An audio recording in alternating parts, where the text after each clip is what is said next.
Hello friend, Radhe Radhe, जय श्री कृष्णा। कैसे हैं आप लोग? आशा करती हूँ आप लोग अच्छे होंगे। आज मैं एक न्यू वीडियो लेकर आई हूँ आप लोगों के लिए। बहुत ही मोस्ट इंपॉर्टेंट वीडियो है। ये है, देखिए, तुलसी का पौधा है जो कि हमारे गमले में सूख गया। और अब इसका मैं क्या करूँगी, बहुत ही इसका इम्पोर्टेंट काम है। तो ये गमले में सूख गया इसलिए क्योंकि मैं बीच में बीमार पड़ गई और मैं इसकी देख रेख नहीं कर पाई और यह सूख गया। और काफ़ी दिनों का हो गया था, 2-3 साल का हो गया था और अब सूख गया है। तो ये देखिए, मैंने इसको जड़ से उखाड़ लिया है और ये काफ़ी बड़ा पेड़ था तुलसी का और अब ये सूख गया है। तो इसको मैं क्या करूँगी फ्रेंड, तुलसी सूख जाती है तो लोग चिंता करने लगते हैं कि जो है तुलसी सूख गई है तो कुछ बुरा हो जाएगा। ऐसा कुछ नहीं है। हर चीज़ की लाइफ होती है। इंसानों का जैसे लाइफ होती है वैसे पेड़ पौधों का भी, फूल पत्तियों का भी, सभी का एक लाइफ होता है। जब वो लाइफ समाप्त होती है तो वह चीज़ नष्ट हो जाता है। तो उसी तरह ये तुलसी का पौधा है, इसकी लाइफ ख़त्म हो गई और ये सूख गया और मैं इसको जड़ से उखाड़ ली हूँ। ये देखिए जड़ है और उखाड़ ली हूँ इसको। अब मैं इसका क्या करूँगी मैं बताती हूँ। आपको पता है कि यह तुलसी का पौधा जो है भगवान नारायण को बहुत पसंद है। इसके मंजरी, जो इसके बीज होते हैं, जो इसके पत्तियां होती हैं। और अभी मेरे पास हरी तुलसी भी है। ऐसा नहीं है कि मेरा तुलसी सूख गया तो मेरे पास तुलसी नहीं है। ये देखिए, ये हमारी अभी हरी तुलसी है। ये श्यामा तुलसी है, इसको श्यामा तुलसी बोलते हैं। और इसको मैंने छाँट दिया है। जो जैसे सूखी हुई जो टहनियाँ थी इसको मैंने निकाल दिया। जैसे ये वाली सूखी टहनियाँ हैं तो मैंने इसको निकाल दिया है। और ये देखिए, और अब जो सूखे वाले पौधे हैं ना, इसको मैं क्या करने वाली हूँ, इसको मैं छोटे छोटे टुकड़े तोड़ लेती हूँ। मैं बता रही थी कि ये भगवान नारायण को बहुत पसंद है। इसकी मंजरी भी भगवान को समर्पित की जाती है और इसकी पत्तियाँ भी भगवान को भोग लगाए जाते हैं। इसकी जो डंडियाँ हैं ना, ये जो छोटी छोटी इसकी डंडियाँ हैं ना, इसको आप क्या कर सकते हैं, इसको छोटी छोटी, मैंने एक वीडियो पहले भी बनाया है इसका इस्तेमाल, कि तुलसी का पौधा सूख जाए तो इसका कैसे यूज करते हैं। तो ये जो डंडी है ना, इसको आप इस तरह से ले सकती हैं और इसमें कॉटन, जिसे रुई बोलते हैं, रुई इसको ऊपर से चढ़ाकर और इसको घी में डिप करके डालकर आप उसको जला सकते हैं और भगवान को आरती कर सकते हैं, भगवान के आगे जला सकते हैं। तो भगवान नारायण को बहुत पसंद है। और ये बत्ती के अलावा बत्ती कई प्रकार से चलते हैं। जैसे आप इसको घी में डिप करके ऐसे भी जला सकते हैं, या इसके जो है कई टुकड़े कर सकते हैं। जैसे ये इस तरह से 4-5 टुकड़े या 7 टुकड़े, इस तरह से टुकड़े टुकड़े कर कर इकट्ठा उसको एक गट्ठर की तरह बना सकते हैं। ये देखिए, इस तरह से बनाकर और एक साथ गट्ठर की तरह बनाकर एक साथ इसको घी में डिप कर कर और इसको जला सकते हैं। उस तरह से बत्ती जला सकते हैं, रुई चढ़ा के भी जला सकते हैं, एक एक जला सकते हैं। लेकिन आज मैं जो बताने वाली हूँ वो कुछ अलग है और हटकर है। जैसे एकादशी को भगवान नारायण को हम हवन करते हैं गुड़ से, घी से, है ना, भगवान को काली तिल डालकर भी करते हैं। तो उसी तरह उसी के हवन के लिए ये लकड़ियां हम जो हैं तोड़ तोड़ के इसको रख देंगे और इसको हवन का यूज करेंगे। हवन के लिए हम जो है इस लकड़ी को, जो तुलसी मैया की जो सूखी हुई लकड़ी है, इसको हम छोटे छोटे टुकड़े पहले कर लेते हैं। मैं बताती हूँ कैसे करते हैं। इस तरह से सारी लकड़ियों को हम इकट्ठा करके एक गट्ठर बनाकर रख देंगे और भगवान विष्णु के हवन के लिए इसका हम प्रयोग करेंगे।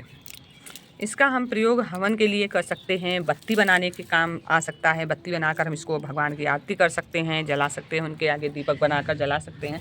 क्योंकि भगवान श्री कृष्ण को, भगवान नारायण को, विष्णु भगवान को तुलसी जी बहुत पसंद है। वृंदा जी उनकी प्यारी हैं, सबसे प्रिय हैं वृंदा रानी। तो हम उनका प्रयोग जो है भगवान नारायण की पूजा में कई प्रकार से इसको कर सकते हैं। हवन के लिए, दीपक जलाने के लिए, उनके भोग लगाने के लिए, पत्तियों का, मंजरी का। और पता है, मैंने एक वीडियो और बनाया है, आप लोग नहीं देखे होंगे तो जाकर ज़रूर देखिएगा। भगवान नारायण का मंजरी से स्नान। कभी कभी आपके घर में जब तुलसी होती है ना तो बहुत ज़्यादा मंजरी लग जाती है ना, तो जब भी मंजरी लगे तो आप उसे तोड़ लिया करिए। हाँ, तोड़ने से पहले एक बात का ख्याल ज़रूर रखिएगा कि आप तोड़ने का दिन ज़रूर देख लीजिएगा।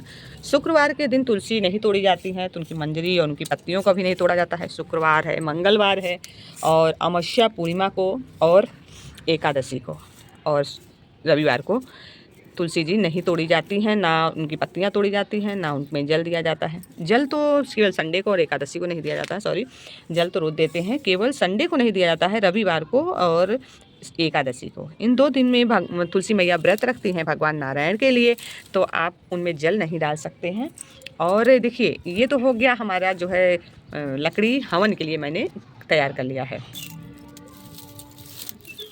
ये देखिए, मैंने लकड़ियाँ इकट्ठा कर लिया है। आपको 2 चीज़ तो मैंने बता दिया है, अभी एक चीज़ बाकी है, वो अभी मैं बताती हूँ। इसको मैं ज़रा सा गट्ठर को बांध दूँ। एक मैंने डोरी ले लिया है और इसी में इसको इस तरह से बांधेंगे। ताकि छितराए ना, चारों तरफ फैले ना और ये अच्छे से हम इसको रख सकते हैं। ये देखिए मैंने ये गट्ठर बना कर रख दिया है तुलसी जी का, बिल्कुल व्यर्थ नहीं जाता। जब तुलसी सूख जाती हैं तो उसका भी उपयोग हम कर लेते हैं। तो ये देखिए गट्ठर बना कर रख दिया। जब हमको हवन करना होगा तो इसमें से हम थोड़ी सी लकड़ी निकाल कर और भगवान विष्णु के आगे गुड़ और घी से भगवान विष्णु को हवन करेंगे। अब तीसरा प्रयोग बताते हैं। एक प्रयोग तो मैंने बताया कि आप इसमें रुई लपेट कर ऊपर चढ़ा कर लकड़ी में और घी में डिप कर कर आप भगवान नारायण के सामने दीपक जला सकते हैं, उनकी आरती कर सकते हैं, है ना। तो भगवान विष्णु को बहुत प्रसन्नता होती है, उनका आशीर्वाद प्राप्त होता है। दूसरा ये गट्ठर का लकड़ी जो कि हवन का काम करेगा। और तीसरा है ये हमारे जो तुलसी का जड़ है, मोस्ट इम्पॉर्टेंट चीज़ है ये तुलसी का जड़, बहुत ही कीमती है। इसको कहते हैं तुलसी मैया का जड़ है और इससे हम बनाते हैं हरी चंदन।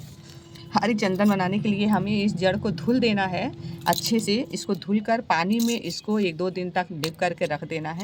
इसमें जो भी मिट्टियाँ होंगी ना वो साफ़ हो जाएंगी। और फिर हमको इस जड़ को ना पत्थर पर या फिर किसी जिस पे चंदन घिसा जाता है उस पर पानी डालकर इस तरह से ऐसे घिसेंगे। जब इसको घिसते हैं ना तो इसमें से जो निकलता है चंदन ना, उसमें आप रोरी या अश्वगंधा चंदन जो होता है कोई भी चंदन उसमें मिला सकते हैं और मिलाकर उसको एक डिब्बी में आप रख सकते हैं, किसी बाउल में कटोरी में इसको रख सकते हैं। और भगवान विष्णु को, शालिग्राम भगवान को, लड्डू गोपाल को, कृष्ण भगवान को, जिसकी भी आप पूजा करते हैं ना उनको यह हरी चंदन लगा दें। ध्यान रहे यह हरी चंदन भगवान शिव को नहीं लगाया जा सकता है क्योंकि यह तुलसी का बना हुआ रहता है, तुलसी के जड़ का।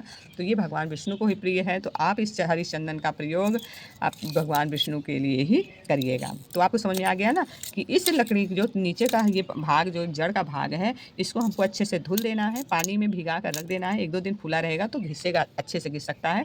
तो फिर हमको जो फालतू लकड़ियाँ हैं ना इसको तोड़ देंगे और ये जड़ का प्रयोग हम चंदन जिसमें घिसा जाता है उस चौके पर थोड़ा सा पानी डालते रहेंगे और इसको घिसेंगे। आपको पता है चंदन घिसना आसान बात नहीं होता है, खास तौर से हरी चंदन बनाना बहुत मुश्किल होता है, थोड़ी ताकत लगती है, हाथों से ताकत लगाना पड़ता है।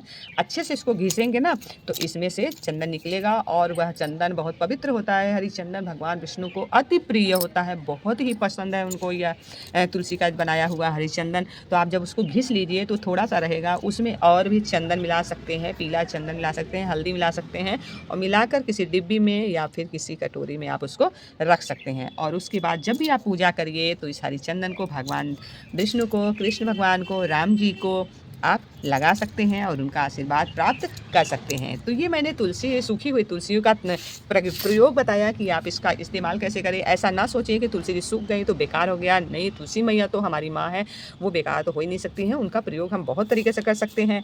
एक तो हम बता दिए चंदन, हरी चंदन, दूसरा हवन और तीसरा दीपक।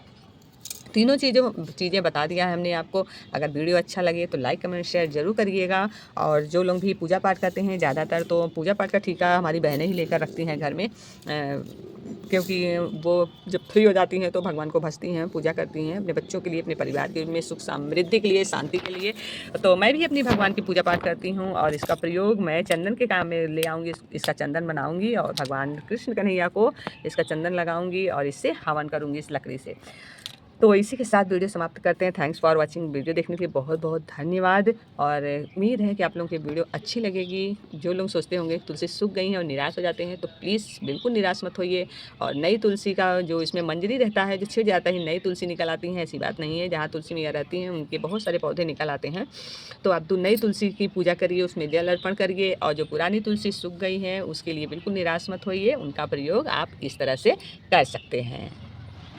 मैंने ये गट्ठर बना के मैंने तुलसी की लकड़ी को रख दिया है और मैं बहुत खुश हूँ कि बहुत बड़ा काम मेरा आज हो गया है। कई दिन से मैं सोच रही थी, तुलसी जी सूख गई हैं, वैसी गमले में पड़ी हुई हैं, तो मैं इसका कभी टाइम मिले तो करूँ इसका इंतज़ाम। और आज मुझे टाइम मिल गया और मैं इसको तोड़ के ये देखिए गट्ठर बनाकर मैंने रख दिया है। और ये तो जड़ है चंदन के लिए, ये देखिए। और पता है आपको इसी तुलसी से तो माला बनाया जाता है। तुलसी मैया बहुत ही पवित्र और महान है, इनकी कृपा हर घर में होता है। जिस घर में तुलसी मैया रहती है ना उस घर में कभी भी नकारात्मक नकारात्मकता प्रवेश नहीं करता है और आने की कोशिश करता है तो नष्ट हो जाता है।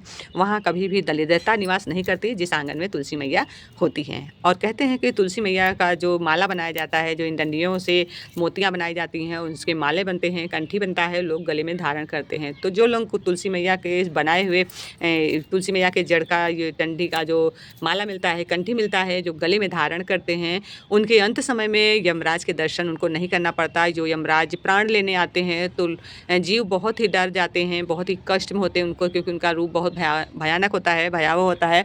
तो प्राणी बहुत डरता है, लास्ट समय में उसको बहुत तकलीफ होती है मृत्यु के समय। तो जिसके गले में कंठी रहती है और यह तुलसी का माला रहता है तो वह बिल्कुल भी यमराज के दर्शन नहीं करता है, भगवान नारायण की कृपा से बैकुंठ धाम को जाता है।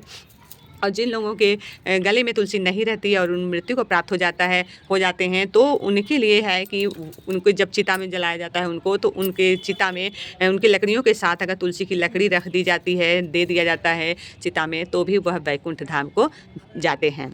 इसी के साथ मैं आप लोगों से विदा लेती हूँ और कोशिश करूँगी कि अगली वीडियो में कुछ नया लेकर आऊँ, कुछ अच्छा लेकर आऊँ। आप लोगों के लिए मैं इतना मेहनत करती हूँ, वीडियो बनाती हूँ, मन से बनाती हूँ, तो आप लोगों का फ़र्ज़ बनता है कि वीडियो को लाइक करें। अगर वीडियो देख रहे हैं तो फटाफट लाइक कर दीजिए। लगा हमारा ये तुलसी का जो तुलसी सूख गया है, मैंने इसका वीडियो बनाया है, आपको कैसा लगा कमेंट करके ज़रूर बताइएगा। ज़्यादा से ज़्यादा शेयर करिएगा कि बहुत सारे लोग हैं जो तुलसी मैया सूख जाती हैं तो उनको बेकार समझ लेते हैं। तो इस वीडियो से उनको कुछ लाभ होगा, तो आप ज़रूर शेयर करिएगा, कमेंट करके बताइएगा हमारी वीडियो कैसी लगी। Thanks for watching. देखने के लिए बहुत बहुत धन्यवाद। राधे राधे।